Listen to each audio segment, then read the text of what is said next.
പശ്ചിമേഷ്യൻ രാഷ്ട്രീയത്തിലും അന്താരാഷ്ട്ര പ്രതിരോധ സമവാക്യങ്ങളിലും വലിയ മാറ്റങ്ങൾക്ക് വഴിവെച്ചുകൊണ്ട് രൂപീകൃതമായ മക്ക സംയുക്ത പ്രതിരോധ കരാർ പുതിയൊരു നയതന്ത്ര ഘട്ടത്തിലേക്ക് കടന്നിരിക്കുകയാണ്. സൗദി അറേബ്യ, തുർക്കി, പാകിസ്ഥാൻ എന്നീ 3 പ്രമുഖ രാജ്യങ്ങൾ ചേർന്ന് ഒപ്പുവെച്ച ഈ തന്ത്രപ്രധാന സുരക്ഷാ കൂട്ടായ്മയിലേക്ക് വടക്കേ ആഫ്രിക്കൻ ശക്തിയായ ഈജിപ്തിനെയും ഉൾപ്പെടുത്താൻ നീക്കങ്ങൾ സജീവമാണെന്ന് തുർക്കി പ്രസിഡന്റ് റജബ് തൊയ്യിബ് ഉർദോഗൻ വ്യക്തമാക്കി കഴിഞ്ഞു. മേഖലയിൽ വർദ്ധിച്ചുവരുന്ന സൈനിക പിരിമുറുക്കങ്ങളുടെയും അസ്ഥിരതകളുടെയും പശ്ചാത്തലത്തിൽ സ്വന്തം പ്രതിരോധ ശേഷി കൂട്ടായി ഉറപ്പാക്കുക എന്ന ലക്ഷ്യത്തോടെയാണ് ഈ ഇസ്ലാമിക രാഷ്ട്രങ്ങളുടെ പുതിയ കൂട്ടായ്മ രൂപം കൊണ്ടിരിക്കുന്നത്.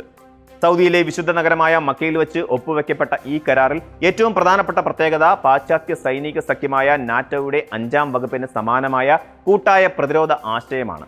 അതായത് സഖ്യത്തിലെ ഏതെങ്കിലും ഒരു രാജ്യത്തിന് നേരെ പുറത്തുനിന്നുള്ള സായുധ ആക്രമണം ഉണ്ടായാൽ അത് 3 രാജ്യങ്ങൾക്കും എതിരായ ആക്രമണമായി കണക്കാക്കുകയും എല്ലാവരും ഒരുമിച്ച് പ്രതികരിക്കുകയും ചെയ്യും. വെറും ഒരു നയതന്ത്ര ധാരണയ്ക്കപ്പുറം പങ്കാളിത്ത രാജ്യങ്ങളുടെ സവിശേഷമായ കരുത്തുകൾ സമന്വയിപ്പിക്കുന്ന പ്രതിരോധ ഘടന ഇതിനുണ്ട്.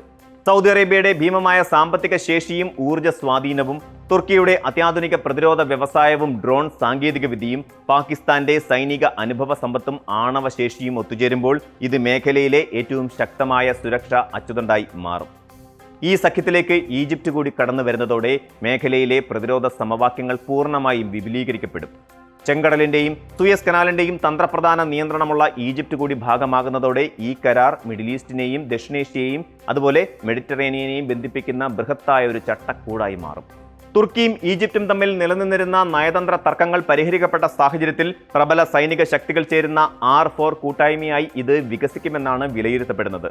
ലബനനിലെയും ഗാസയിലെയും സൈനിക ആക്രമണങ്ങളും മേഖലയിലുണ്ടായ സംഘർഷങ്ങളും കാരണം തങ്ങളുടെ അതിർത്തികളുടെ സുരക്ഷ സ്വന്തം നിലയിൽ ശക്തമാക്കേണ്ടത് അത്യാവശ്യമാണെന്ന ബോധ്യമാണ് ഈ വിപുലീകരണ നീക്കങ്ങൾക്ക് വേഗം കൂട്ടുന്നത്. പരമ്പരാഗതമായി പശ്ചിമേഷ്യൻ രാജ്യങ്ങൾ തങ്ങളുടെ സുരക്ഷയ്ക്കായി അമേരിക്കയെയാണ് ആശ്രയിച്ചിരുന്നത്. എന്നാൽ മേഖലയിൽ തുടർച്ചയായി ഉണ്ടാകുന്ന യുദ്ധങ്ങളും അസ്ഥിരതകളും സ്വന്തമായൊരു സുരക്ഷാ ബദലിനെക്കുറിച്ച് ചിന്തിക്കാൻ ഗൾഫ് രാജ്യങ്ങളെ പ്രേരിപ്പിച്ചു. എങ്കിലും ഈ കരാറിനെ തങ്ങൾക്ക് ഭീഷണിയായല്ല, മറിച്ച് സ്വാഗതാർഹമായ ഒരു ചുവടുവയ്പായാണ് വാഷിംഗ്ടൺ വീക്ഷിക്കുന്നത്. മധ്യപൂർവേഷ്യൻ രാജ്യങ്ങൾ ഒരുമിച്ച് സ്വന്തം സുരക്ഷ ഉറപ്പാക്കാൻ മുന്നോട്ട് വരുന്നത് പ്രശംസനീയമാണെന്ന് US president Donald Trump Truth സോഷ്യലിലൂടെ അഭിപ്രായപ്പെട്ടു.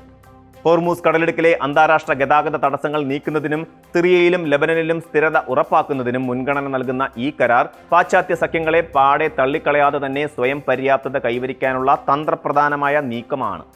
മക്ക പ്രതിരോധ കരാർ കേവലം യുദ്ധകാല പ്രതിരോധത്തിന് മാത്രമുള്ള ഒന്നല്ല, മറിച്ച് സൈനിക സാങ്കേതികവിദ്യ കൈമാറ്റം, സംയുക്ത സൈനിക പരിശീലനങ്ങൾ, രഹസ്യാന്വേഷണ വിവരങ്ങൾ പങ്കുവയ്ക്കൽ എന്നിവയ്ക്കും ഇത് വഴിതുറക്കുന്നു.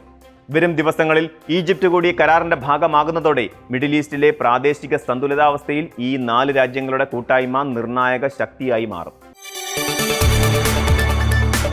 കൂടുതൽ വാർത്തകൾക്ക് News 18 കേരളം യൂട്യൂബ് ചാനൽ സബ്സ്ക്രൈബ് ചെയ്യുക.